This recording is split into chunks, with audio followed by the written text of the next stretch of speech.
Hola a todos, bienvenidos a esta sesión de videos on demand de LICVA Update 2025. En esta charla, en estos minutos, buscaremos evaluar cómo nosotros debemos de guiar la descongestión en los pacientes con empeoramiento de insuficiencia cardíaca.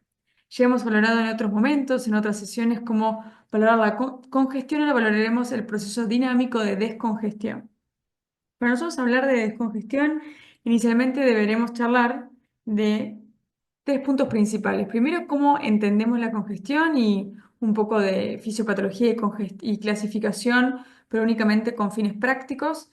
Cómo valoramos la congestión y un breve repaso sobre los métodos complementarios. Y finalmente, cómo evaluamos la descongestión. Para hablar de la congestión, primero tenemos que entenderla esto como ciertas fases. Este es un ejemplo de un paciente de 70 kilos, en la cual en una fase anormal el paciente tiene un volumen plasmático de 3 litros y un extracelular intersticial de 11 litros, en la cual el paciente se encuentra completamente asintomático. En la fase B, primero ocurren cambios en la congestión circulatoria de forma aislada, en la cual hay aumento de volúmenes plasmáticos y el paciente se encuentra completamente asintomático. Y en la fase C ya hay fases de tanto congestión intravascular, circulatoria, como así también tisular. Y hasta este momento el paciente se encuentra asintomático, es lo que nosotros llamamos congestión subclínica. Y la fase D y la fase E son diferentes fases de congestión clínica en diferentes grados de severidad. En la fase D hay síntomas en el esfuerzo y ya en la fase E hay síntomas en reposo. Con lo cual el principal concepto a la hora de entender cómo valorar la descongestión o la congestión, tenemos que entender la congestión como una cascada que ocurre de forma progresiva. Estadios inicialmente asintomáticos, después cambios subclínicos y luego cambios clínicos en refuerzo y posteriormente en reposo. Entonces, esto es como nosotros imaginamos a los pacientes. Cuando nosotros buscamos únicamente guiarnos por la clínica, estamos en los estadios más avanzados de congestión. Y finalmente, si nosotros buscamos los cambios subclínicos, hemodinámicos, guiados por biomarcadores o impedancias, como vamos a ver a lo largo de la charla, estamos presintomáticos y el principal concepto es que ganamos tiempo y estamos actuando antes de que esta cascada ya esté en un estado avanzado. La congestión tiene varios problemas, es que no todos los pacientes presentan congestión de forma igual o parecida. Pueden ver a la izquierda un ejemplo de un paciente, por ejemplo, con una miocardopatía amiloidótica, en la cual va a tener un componente fundamental de intravascular, distributivo, pulmonar. En cambio, a la derecha tiene un paciente con una miocardopatía dilatada, de larga data, con un cardiodefibrilador, una IT severa secundaria a esto, en la cual pueden ver que sus síntomas fundamentales son de esfuerzo, una placa sin grandes signos de redistribución y probablemente tenga una congestión fundamentalmente distributiva a nivel regional y tisular. ¿Cómo imaginamos estos pacientes y cómo dividimos? Es un poco el objetivo de esta charla.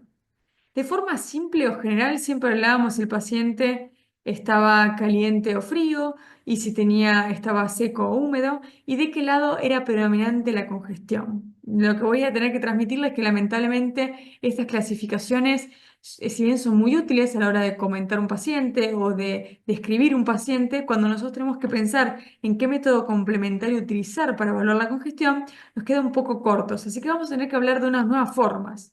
Este es el enfoque siguiente clásico que hablamos del paciente que tiene predominantemente sobrecarga de volumen o redistribución de volumen o la superposición de ambos fenotipos de congestión. Lo más importante como concepto es remarcar que la congestión no es sinónimo a sobrecarga de volumen, es decir, que un paciente no tenga edemas no quiere decir que no tenga congestión, porque sabemos que está el componente de la redistribución, la congestión más circulatoria, que está basada sobre todo en los cambios en la capacitancia venosa. Entonces tenemos esta nueva fisiopatología, le pongo nueva porque estamos en el 25 y ya son 5 años de esta clasificación, en la cual un grupo holandés propuso la congestión tisular, que es una congestión que está basalmente basada en el exceso de líquido fuera del compartimiento intravascular, en la cual el paciente va a tener edema, rales, ascitis. Vamos a usar biomarcadores que hablen de líquido en serosas. Si bien está la bioadrenomedulina, que no tiene mucha utilidad en nuestro medio, nosotros sí usamos mucho CA 125. Y después vamos a usar todas técnicas diagnósticas que vaya a buscar el exceso de líquido en el extravascular, sobre todo a nivel tisular. Y después tenemos la congestión intravascular, como conocemos todos, van a ver todos signos de ingurgitación yugular, optonea, R3, biomarcadores que hablen de un exceso de líquido en el intravascular, fundamentalmente en el NT-proBNP, y los métodos complementarios que busquen estos cambios en la capacitancia venosa, como vamos a ver a continuación.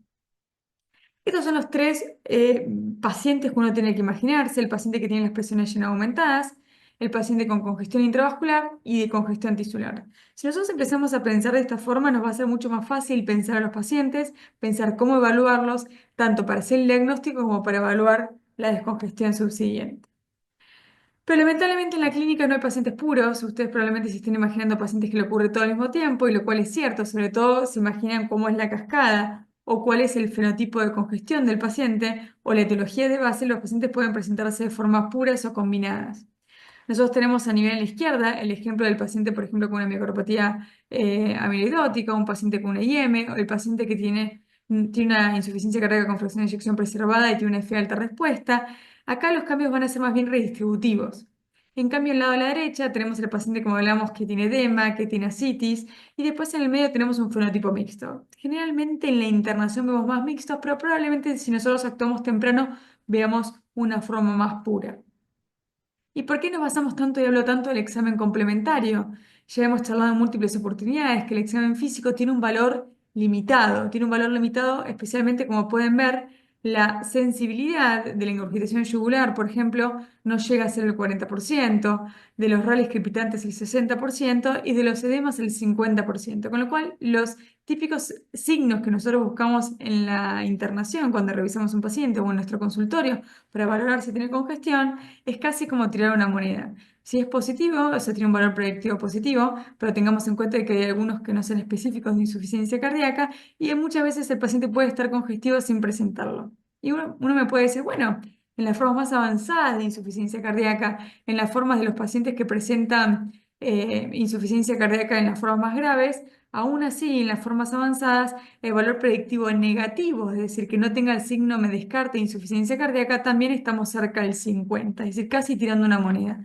Motivo por el cual no soy detractora del examen físico, simplemente tenemos que saber las limitaciones. Si el paciente les dice que tiene disnea y ustedes no auscultan rales, tiene un 50% todavía de tener insuficiencia cardíaca y nos tenemos que apoyar en métodos complementarios. Creo que eso es el entender el valor de estos signos. Y finalmente, la importancia de la congestión y el motivo por lo cual es importante detectarla, el motivo por lo cual insistimos en estos mensajes educativos, es porque se asocia a eventos clínicos, es decir, fundamentalmente en la readmisión por insuficiencia cardíaca, especialmente esa que ocurre precozmente luego del alta, y también un aumento de mortalidad. Con lo cual, nosotros si tenemos que valorar esto que es la congestión clínica y lo que no se ve bajo la subclínica, sabemos que la congestión clínica ocurre en un tercio de los pacientes en el momento del alta. Estos datos provienen de un registro multicéntrico europeo, ¿sí? De centros de altísimo nivel, con lo cual probablemente en el mundo real esto sea aún más alto que en un tercio de nuestros pacientes que sean de alta. Y si vamos a ver la congestión subclínica, como dijimos abajo del iceberg, esto es tan frecuente como hasta en el 50% de los pacientes que se van de alta. Acá esto es un dato también español de un estudio multicéntrico que pueden ver la prevalencia de los signos de congestión.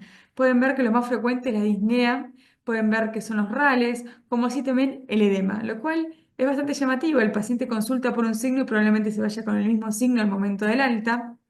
Y sabemos que la presencia de estos signos aumenta significativamente no las tasas de readmisión, sino de mortalidad a 30 días. Acá vemos la prevalencia del número de pacientes que se va con 3 síntomas y que pueden ver que son casi 5.000 pacientes. Con lo cual acá cuando hablamos de frecuencia, esto es claramente prevalente, ocurre en todos nuestros medios, ocurre en consultorio. Lo que tenemos que buscar es tratar de minimizarlo al máximo posible. Acá podemos ver en la línea negra aquellos pacientes que se van sin signo de congestión. Acá utilizaron el score clínico de congestión que se llama Everest, que no lo utilizamos en la práctica cotidiana, sí lo utilizamos para nuestros ensayos clínicos, para valorar de forma objetiva cuán congestivo está un paciente desde el punto de vista clínico.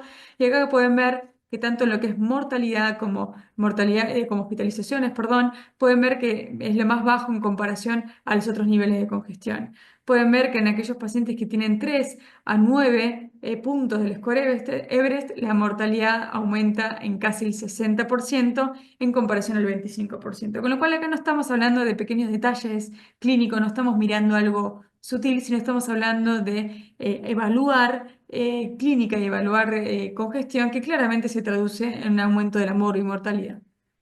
Y también algo que es sumamente importante cuando hablamos de congestión y pronóstico, cuando se asocia de empeoramiento de la función renal.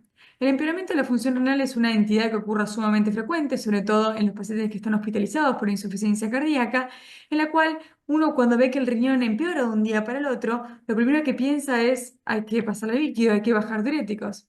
Acá me gustaría que reflexionemos que la primera pregunta que tienen que hacerse es si el paciente está descongestionándose, perdón, o si está todavía congestivo. Y eso es lo que se asocia a pronóstico. Pueden ver que el paciente, la línea azul, que son los que tienen mejor pronóstico, es aquel que no tiene congestión y no tiene falla renal, es decir, un paciente que está evolucionando fantástico.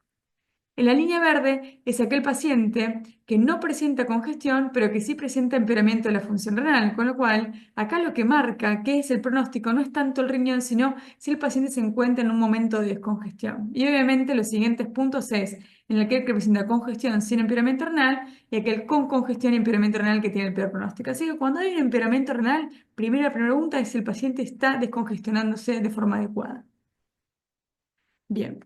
¿Y qué impacto pronóstico tiene la congestión subclínica? Como hablamos, el inicio de la cascada, los primeros puntos, las primeras etapas. Sabemos que la presencia de líneas B, ya sabemos esta data hace casi una década, que la presencia de más de 15 líneas B al momento del alta se asocia con un aumento de mortalidad. Como así también la presencia de líneas B se asocia con aumento de hospitalizaciones, como así también la dilatación de la vena cava inferior. Y la congestión subclínica pulmonar, es decir, al paciente que no la oculta en RALes, pero que tiene evidencia de líneas B al momento del alta, ocurre tal cual la última data en el 30% de los pacientes, y como pueden ver en la línea amarilla, es la que se asocia a peor pronóstico en comparación a aquellos pacientes que no presentan congestión subclínica. Con lo cual, como ven, es un evento sumamente frecuente y la congestión subclínica tiene una tasa de eventos del 46% versus el 15% en aquellos que no lo presentan. Entonces, ¿cómo podemos evaluar la congestión? Tenemos diferentes formas. La idea es que cada uno tome la forma que más simple le quede aplicar a sus pacientes. Esto tiene que ser algo que sea simple, que sea cotidiano, porque si es complejo lo pueden hacer con 3 pacientes y luego lo dejan de hacer. Con lo cual, a mí me es muy útil pensar la congestión como un cuadrilátero, en la cual la primera pregunta es cuál es el compartimento fundamental que está afectado. Si es un compartimento predominantemente tisular o intravascular, ¿sí? Y después en la siguiente es la distribución regional. El paciente tiene más bien congestión a nivel pulmonar o a nivel sistémico, es decir, más bien derecho o más bien izquierdo. Acá podemos mantener un poco el vocabulario. Y en función del cuadrado que ubique fundamentalmente el paciente, es el método complementario que vas a utilizar para verla, como así también para valorar su descongestión. Esto es importante porque estamos en medios económicos y medios de trabajo con recursos finitos, con lo cual hay que ser racionales y utilizar el método complementario que sepa que te va a servir. Es decir, un paciente con congestión tisular predominantemente sistémica, el NT-proBNP no te va a hacer de mayor uso, ¿sí? Entonces tenemos que pensarlo para utilizarlo de forma racional. Volviendo a los fenotipos, a la mezcla de los pacientes, esto es básicamente como hablábamos, paciente con distribución pulmonar, vamos a buscar NT-proBNP, vamos a buscar eco que nos habla de presiones lleno aumentadas y vamos a buscar una ecografía pulmonar con líneas B. En cambio, vamos al otro extremo, el NT-proBNP puede ser normal o levemente aumentado. Acá el biomarcador que vamos a utilizar es el CA-125 fundamentalmente. Y acá lo que vamos a utilizar del eco pulmonar no son las líneas B, sino es la presencia de derrame pleural. Vamos a poder visualizar ascitis y en algunos medios utilizan más el protocolo Vexus. Nosotros no somos grandes utilizadores de este método complementario, básicamente por la reproducibilidad del método, el tiempo de entrenamiento, el tiempo que lleva a usarlo, las contexturas del paciente, el requerimiento de ayuno. No es algo que podamos utilizar todos los días en internación con las limitaciones que tiene, pero sí la ecografía pulmonar y de cabo es algo que podemos utilizar de forma cotidiana. Esto es lo que nosotros valoramos. Acá pueden ver las líneas B, podemos visualizar los patrones de llenado transmitral y fundamentalmente también de forma hemodinámica la perfusión. La perfusión no es algo que evaluemos de forma sistemática en los ecos diarios, únicamente cuando hay un cambio clínico, cuando el paciente no orina como uno debería, en ausencia de una causa clara como síndrome renal, revaloramos la perfusión con una ecografía, pero no la usamos diariamente guiarnos el tratamiento diurético con perfusión. Este es el protocolo Vexus que le comenté, es un ultrasonido que evalúa básicamente el comportamiento Doppler a nivel de diferentes venas, la vena hepática, la vena portal y la vena interrenal. Estos, como charlamos, tienen mucha utilidad en la valoración de congestión intravascular, en la cual inicialmente los patrones, que son bien patrones monofásicos o con muy poca pulsatilidad, van teniendo una pulsatilidad progresiva y tienen múltiples patrones que hablan en función de cómo se van sumando la severidad de la congestión intravascular. Se utiliza mucho la terapia intensiva, hay otros países que la utilizan más, como en Centroamérica, como así también los nefrólogos para valorar o si tiene una diálisis efectiva. Entonces vamos al último punto, porque creo que me estoy excediendo un poco de tiempo, es cómo valorar la descongestión. Si ya hicimos el diagnóstico, mi paciente internado o en ambulatorio o en el hospital de día está congestivo, le doy tratamiento, ¿cómo sé que ese tratamiento está haciendo lo que debe hacer, que es descongestionar al paciente?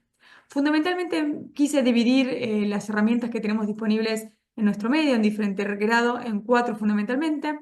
Vamos a hablar del ultrasonido, vamos a hablar de los biomarcadores, vamos a hablar de la impedancia y después de la energía electromagnética, que está un poquito más de moda, y finalmente los dispositivos implantables.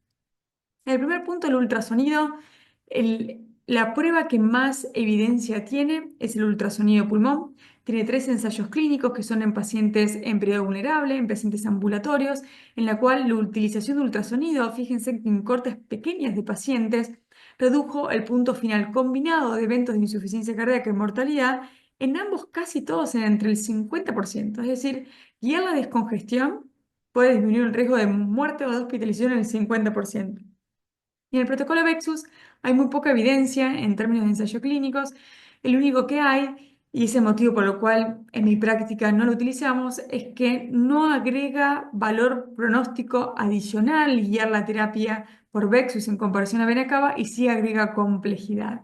Motivo por el cual nosotros no lo utilizamos, me gustaría tener un intercambio, ya sea por las redes o por el video, qué experiencia tienen, si tienen para compartir un nuevo estudio, si están realizando, porque creo que esto es lo bueno del intercambio enriquecedor.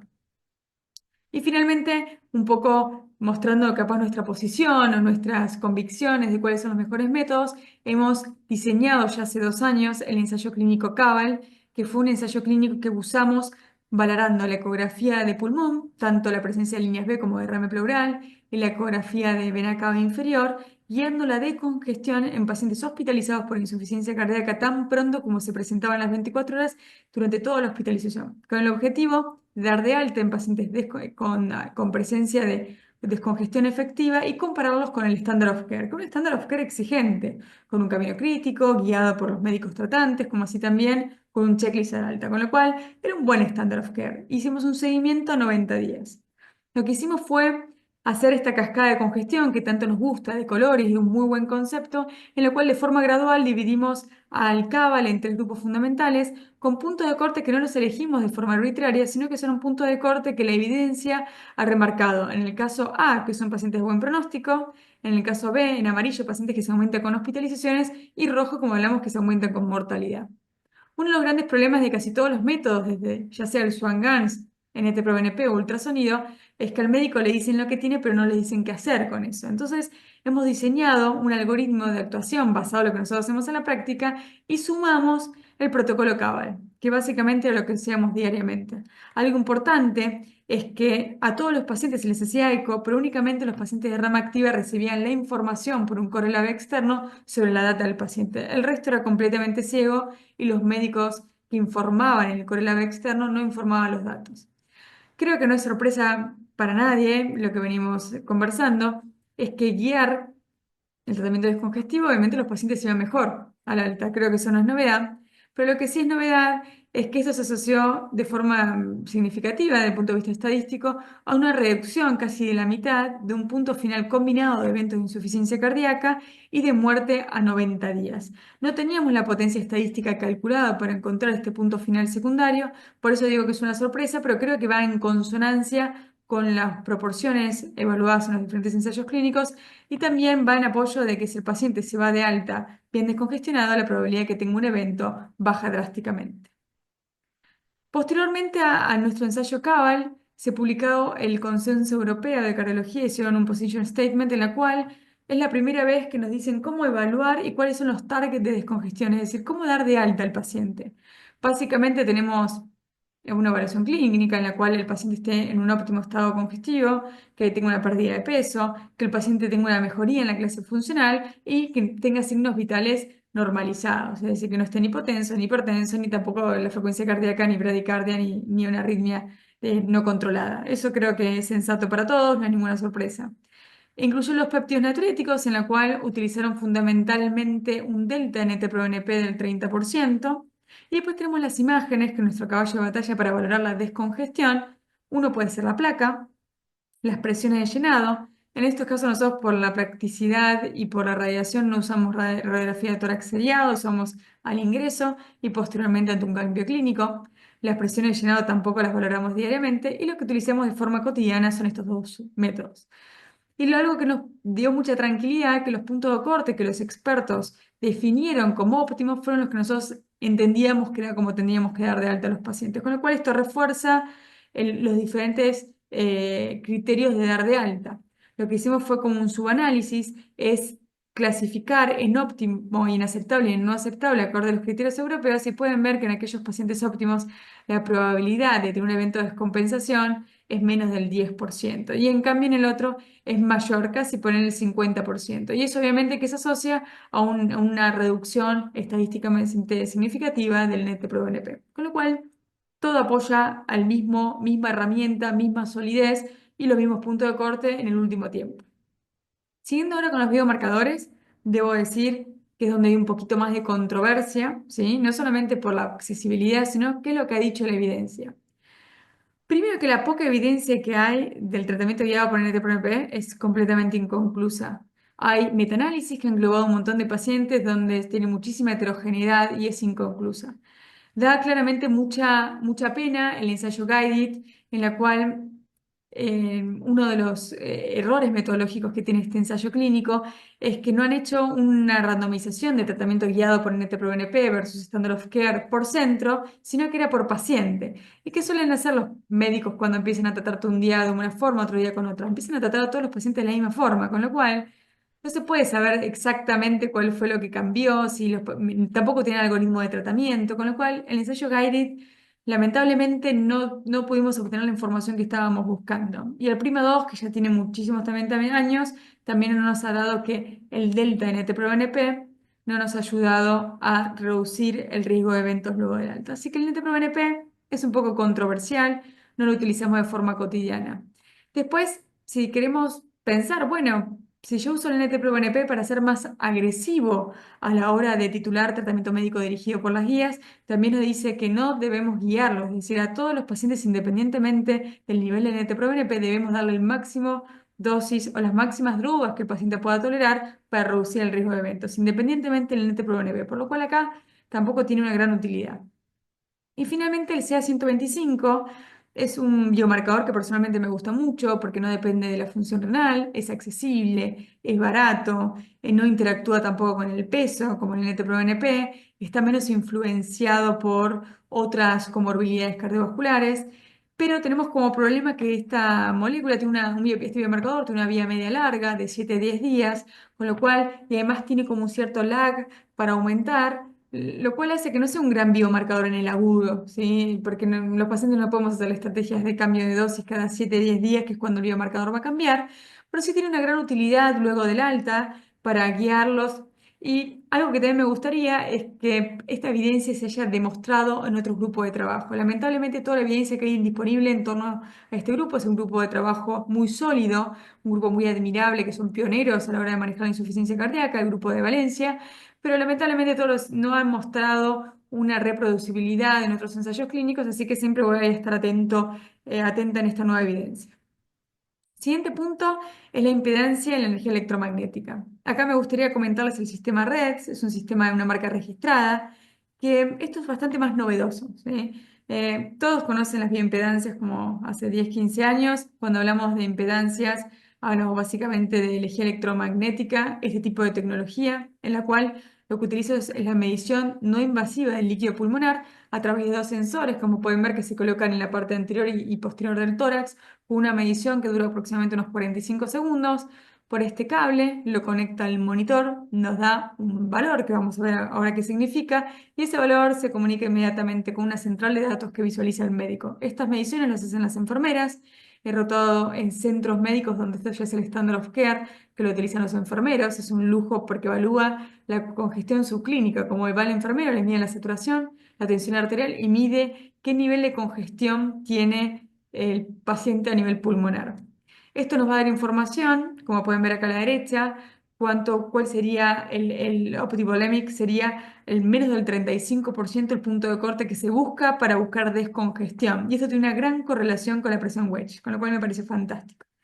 El ensayo clínico que tenemos para apoyar la utilización de esta herramienta fue un ensayo que hizo un gran amigo de España, en la cual randomizaron unos 100 pacientes a una rama, ya estando en pacientes hospitalizados por insuficiencia cardíaca aguda dentro de las 48 horas, a la rama de cuidado habitual, en comparación a la rama de cuidado habitual, sumado a una estrategia guiada por el sistema REDS, en la cual lo hacían durante la hospitalización, el momento del alta, y además ellos tienen a los 7 días una clínica de seguimiento rápido y luego evaluaban a los 30 días la tasa de eventos, con lo cual mucha la congestión del periodo vulnerable agudo para reducir drásticamente los eventos precoces.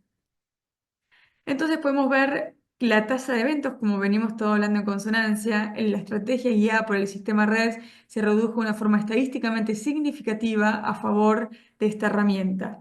Redujo una tendencia en el NT-proBNP y lo más importante que esto no aumentó la estancia hospitalaria. Siempre uno cuando escucha un jefe de unidad o un director médico o quizás un proveedor de salud que piensa que esta herramienta va a aumentar el tiempo de internación. No, solamente somos más intensivos, ¿sí? No es que damos un alta de 2 días versus 7 días. Todos los estudios, incluso el nuestro, nos mostró que no hubo diferencias en la cantidad de días que el paciente está internado. Solamente somos más agresivos en el tratamiento diurético. A los 7 días el paciente presentaba menos signos de congestión y es como así también una mejoría en la clase funcional.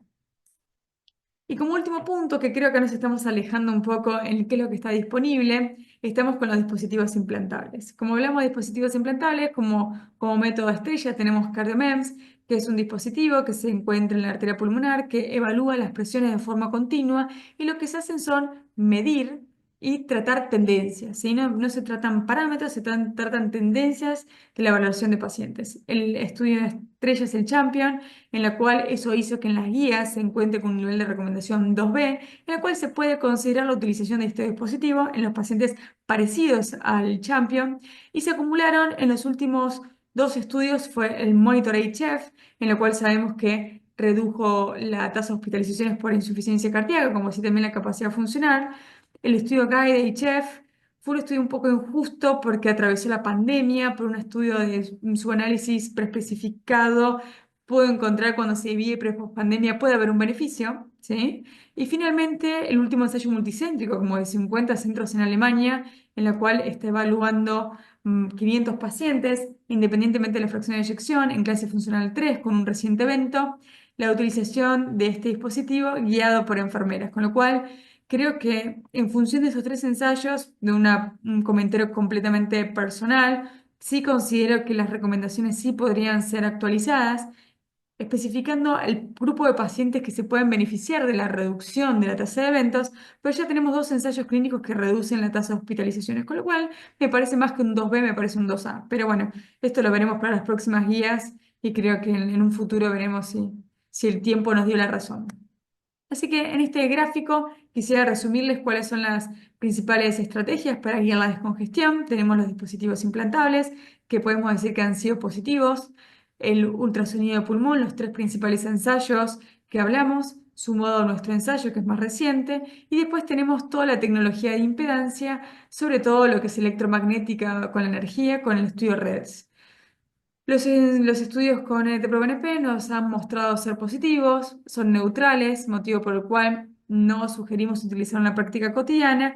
¿Y cuál es el futuro en torno a esto? Bueno, una vez que determinamos que hay congestión, ¿cuál es la mejor estrategia diurética? Sabemos que hay múltiples algoritmos, cada vez tenemos más combinaciones. en torno a pacientes con mayor resistencia diurética. Así que el siguiente desafío es qué tenemos que hacer y cómo podemos guiarlo. Y como cuarto punto, tenemos que adaptar el setting. Acá estamos hablando de todas estrategias hospitalarias. Ya sabemos que hay un gran porcentaje de pacientes que tratamos en hospitales de día, en domicilios o en las guardias, con lo cual debemos adaptar estas estrategias en intervenciones cortas, seguras y repetitivas. Finalmente, como último mensaje a transmitirles, porque creo que estoy un poco excedida de tiempo, es que siempre que hablamos de descongestión, probablemente se estén imaginando la furosemida. Como pueden ver, la furosemida y la descongestión efectiva con diuréticos es fantástica en el agudo, genera una disminución abrupta del score de congestión, pero pueden ver que a la larga es muy parecido al cuidado habitual, dar de alta con congestión, motivo por el cual nunca la furosemida demostró modificar el pronóstico de los pacientes. Todos sabemos desde la historia de la medicina que la furosemida mejora síntomas, pero no mejora pronóstico. El motivo es porque no solamente modula de forma positiva las vías fisiopatológicas que están implicadas en la insuficiencia cardíaca, como el sistema simpático o el sistema renina-angiotensina-aldosterona, sino que las hiperactiva, pudiendo generar aún así efectos adversos. Motivo por el cual la titulación del tratamiento médico óptimo no solamente genera una descongestión inicial, sino que la mantiene a lo largo del tiempo, porque modula todas las vías fisiopatológicas que están involucradas en la congestión. Uno de los estudios que nos demostró esto fue el estudio Strong, es uno de los estudios favoritos que estamos muy constantes a la hora de transmitir esta información, pero más nuevo es un subanálisis del estudio Strong, en la cual el tratamiento médico dirigido por las guías de forma intensiva se asoció a los 90 días una reducción significativa del score de congestión, de edemas, de la congestión pulmonar, del peso, del NT-proBNP y cómo el paciente se siente. Y claramente que eso se asoció también una reducción de puntos, con lo cual tenemos que ir cambiando ya el paradigma en la cual los diuréticos son importantes, pero tenemos que pensar en los cuatro pilares que son fundamentales para generar esta descongestión efectiva a lo largo del tiempo. Con lo cual ahora el paradigma de la descongestión, que era diurético céntrico, que sabemos que genera una sobreactivación de las vías involucradas, a un tratamiento que es ya un paradigma es fundamentalmente basado en los pilares que inhiben las vías fisiopatológicas, porque no solamente genera una disminución de la congestión de los fenotipos que ya conversamos, sino también que modula el riesgo de eventos. Entonces, como mensajes finales, tanto la congestión clínica como subclínica se asocia al peor pronóstico. El diagnóstico y también tanto de congestión como de descongestión, solamente basado en síntomas y en signos, parece ser insuficientes y tenemos que utilizar algunos parámetros adicionales como es en los biomarcadores y los métodos de imágenes. Tenemos que pensar en los diferentes fenotipos de congestión para pensar cómo evaluarla y además ya sabemos que hay diferentes tipos de congestión que tienen implicancias terapéuticas. Tenemos que pensar en los parámetros en función de los fenotipos que nos sirven para guiar la descongestión y también estamos frente a un cambio de paradigma en la cual la descongestión puede ser lograda por tratamiento médico dirigido por las guías. Muchas gracias por acompañarme en estos videos. Claramente que podemos generar un intercambio posterior por las redes, como así también por el video y por el canal. Quedo atento a cualquier comentario, sugerencia, pregunta que se pueda generar. Muchas gracias.